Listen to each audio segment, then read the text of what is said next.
Atención México, existe un peligro en materia de retroceso de derechos humanos en México. ¿Por qué? Porque el ministro de la Suprema Corte de Justicia, Luis María Aguilar, presentó un proyecto que va a ser analizado, evaluado, votado el próximo día 6 de septiembre de 2021, en el que quiere declarar que es derecho constitucional el derecho a decidir interrumpir un embarazo en una etapa temprana y declarar entonces anticonstitucional leyes que penalizan el aborto voluntario de manera absoluta. Esto pretende anular el artículo 196 del Código Penal de Coahuila, impugnado por la PGR en 2017, que otorga de 1 a 3 años de prisión a quien mate, prive de la vida a un niño por nacer en el vientre de su madre. Bueno, si hay mayoría de 8 votos, pues esto obligaría a todos los jueces del país, incluso a los jueces en cuyos estados se haya modificado la Constitución para defender la vida humana desde la concepción hasta la muerte natural, que son alrededor de 22 estados. Se estaría atropellando el federalismo y la voluntad popular de los ciudadanos mexicanos. Nosotros vemos un sustento de argumentos del ministro Luis María Martínez Aguilar, porque vemos un lenguaje totalmente ideologizado, lenguaje globalista, lenguaje que les pasan desde la Comunidad Europea, desde el Foro Económico Mundial, desde Club Bilderberg, desde el CFR, desde las Naciones Unidas, que no corresponde a los verdaderos derechos del hombre.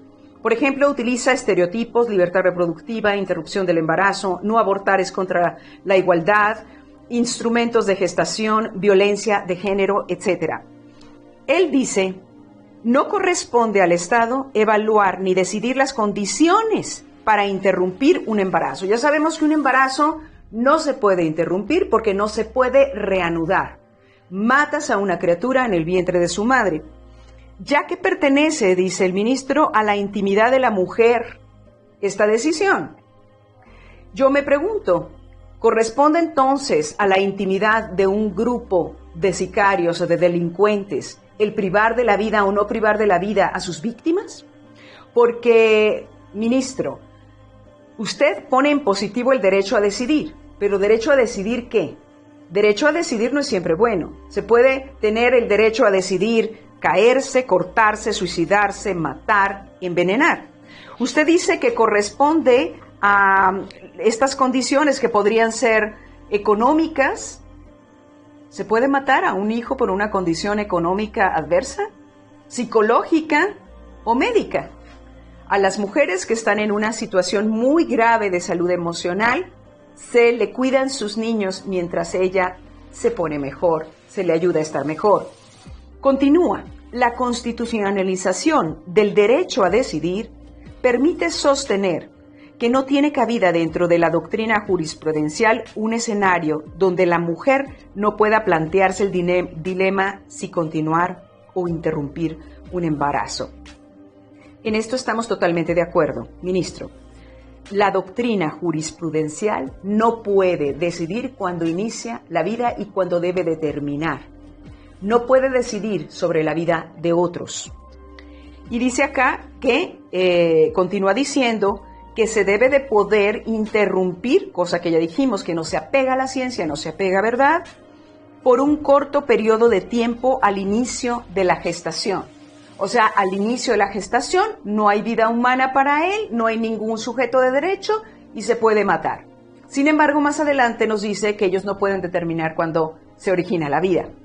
Eso equivaldría, dice el ministro, a asumir que su dignidad y autonomía personal puede modularse y restringirse por una construcción social de nuevo ideología. Esto no es un documento laico, es un documento cargado de ideología. No como mujeres independientes, sino como instrumentos de gestación, nuevamente ideología en esta sustentación.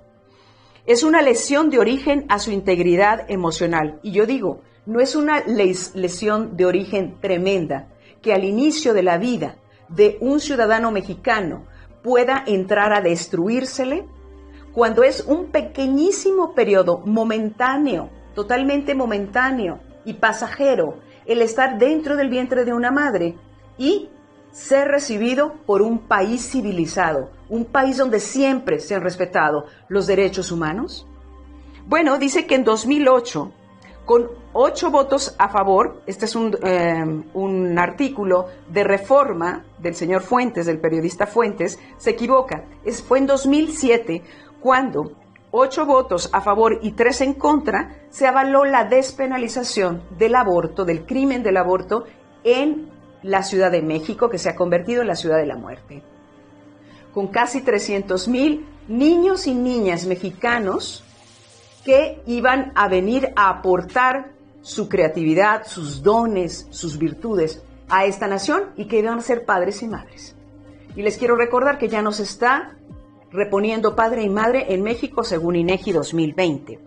Bueno, quiero recordarle también, y es un menester saber que en la Ciudad de México se tienen más violaciones que en el resto del país, más agresiones a las mujeres que en el resto del país y más muertes maternas que en el resto del país, a pesar de que ustedes tienen 4 veces más médicos que el resto del país. Más muertes maternas. Esto quiere decir, no han atrapado violadores, no tienen a nadie en la cárcel como ejemplo para el mundo, que es una política verdaderamente fallida, que no queremos que pase al resto de los estados.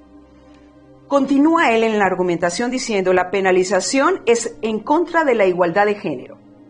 Yo quiero preguntarme, igualdad de género. Entonces, los hombres, como no pueden ellos abortar, entonces es en contra de la igualdad. Hay mujeres y hombres dentro del vientre de la madre, con un ADN único y irrepetible de la especie humana. Usted estaría negando los principios científicos, los libros de embriología que llevan los estudiantes de medicina en todo el mundo, el de Lachman, el de Moore, que dicen el desarrollo humano inicia en el momento de la fecundación, de la concepción. Usted estaría sin sustento laico, o sea, referido a la evidencia científica, a la ciencia, a la verdadera filosofía, donde dice que no podemos ser y no ser al mismo tiempo, que la embriología, la biología, la genética y la epigenética están trabajando a diario con esta realidad de que hay vida humana en el vientre materno. Continúa el artículo de Fuentes en Reforma diciendo, este alto tribunal, yo digo que se está convirtiendo en un bajísimo tribunal. Si decidiera esta ignominia, este inicio y favor de un genocidio de un grupo humano inmenso, que son los niños por nacer. Porque el verdadero alto tribunal es el tribunal de Dios, al que ustedes responderán al momento de su muerte. No estarán siempre en la política, no estarán siempre vivos, ministros. Es una grandiosa oportunidad para ustedes, para subsanar sus faltas que todos tenemos en nuestra vida pasada y actual.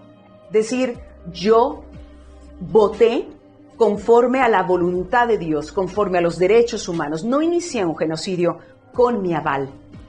Entonces, dice, este alto tribunal advierte, es deber del Estado mexicano eliminar de nuevo ideología, estereotipos. Bueno, pues el ministro Aguilar dice, una disposición constitucional que coloca en el mismo estatus a las personas nacidas y a la vida en gestación, aquí está reconociendo que hay vida en gestación, pero no dice que es humana. O sea, yo le quiero decir, hay más de 5 millones de especies sobre la Tierra. Todas son clasificables. ¿A qué especie pertenece un niño gestándose en el vientre de una mujer? Claro, humana, ¿no? Tiene un ADN humano. La peor discriminación actual es negar la identidad humana de una persona, de un organismo, de un ser de la especie humana. ¿Dónde quedan los tratados internacionales firmados por México, ministros de la Suprema Corte de Justicia?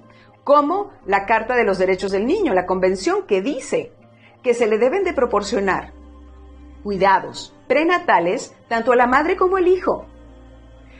¿Dónde queda el Pacto Internacional de Derechos Civiles y Políticos, firmado por México, que es materia constitucional a partir del 2011, donde se dice, nadie puede ser privado de la vida arbitrariamente? Hay otro documento internacional que dice, queda prohibido aplicar la pena de muerte a una mujer embarazada, porque aunque fuera culpable, estarían matando a otro individuo que es inocente. Y bueno, continúa este relato fantasioso, dice, a las personas nacidas y a la vida en gestación con el propósito de equiparar su protección judicial. Trastoca el orden constitucional, dice él, y los valores del Estado laico, plural y democrático. Vamos a ver, laico, ¿por qué no se apega usted a la ciencia? ¿Por qué no se apega usted a los principios de la Revolución Francesa que tanto aman? ¿Por qué no se apega a la realidad y al principio de que no se puede ser y no ser al mismo tiempo? Está lleno, plagado de ideología este documento.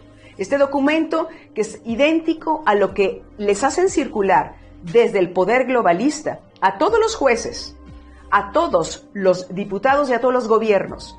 Están escritas iguales en toda Latinoamérica, porque no quieren que decidamos los latinoamericanos, quieren decidir por nosotros desde el Foro de Davos, desde las Naciones Unidas, desde el CFR, desde el Club Bilderberg y compañía. Bien, ¿dónde está el Estado plural? Porque plural es incluir a todos, es darles a todos los derechos. ¿Dónde está el interés superior del niño? Democrático, ¿dónde está la vida democrática del país cuando ustedes están por atropellar la voluntad ciudadana de haber modificado 22 constituciones estatales para defender la vida? Y finalmente, dice el ministro, la Corte rechazaría que el feto o embrión son titulares de derechos humanos. ¿Por qué? ¿Porque no son humanos? ¿Dónde está el cambio de un niño con el mismo código genético, diferente al de su madre, que tiene una semana de gestado, y uno que tiene 12 semanas con un segundo o un minuto? Absolutamente nada. Ustedes están discriminando por edad, están discriminando por discapacidad y están discriminando por tamaño. Y continúa diciendo, pero no haría un pronunciamiento a la Corte sobre el inicio de la vida humana. ¡Qué responsables, oiga! Exactamente, no le corresponde a usted. Y si no les corresponde a ustedes decidir o pronunciarse sobre el inicio de la vida humana, tampoco les corresponde decir en qué momento se puede matar a un niño. Han hecho un gran avance en Texas y acaban de poner en acto una ley que no permite matar a un niño que ya en el vientre materno emite un latido cardíaco. Esto sucede poquititos días después del retraso menstrual de su madre. Eso sí, es un avance en derechos humanos. Y dice aquí, el feto es posibilidad de nacimiento. Es como decir, mi niño de 3 años es posibilidad de adolescente. Entonces, como a mí me estorba, pues yo lo elimino. Esto realmente representaría un retroceso en materia de derechos humanos. No lo podemos permitir. Esto representaría realmente un atropello contra la democracia en México. Esto representaría una barbarie. Yo te pido que escribas a los ministros.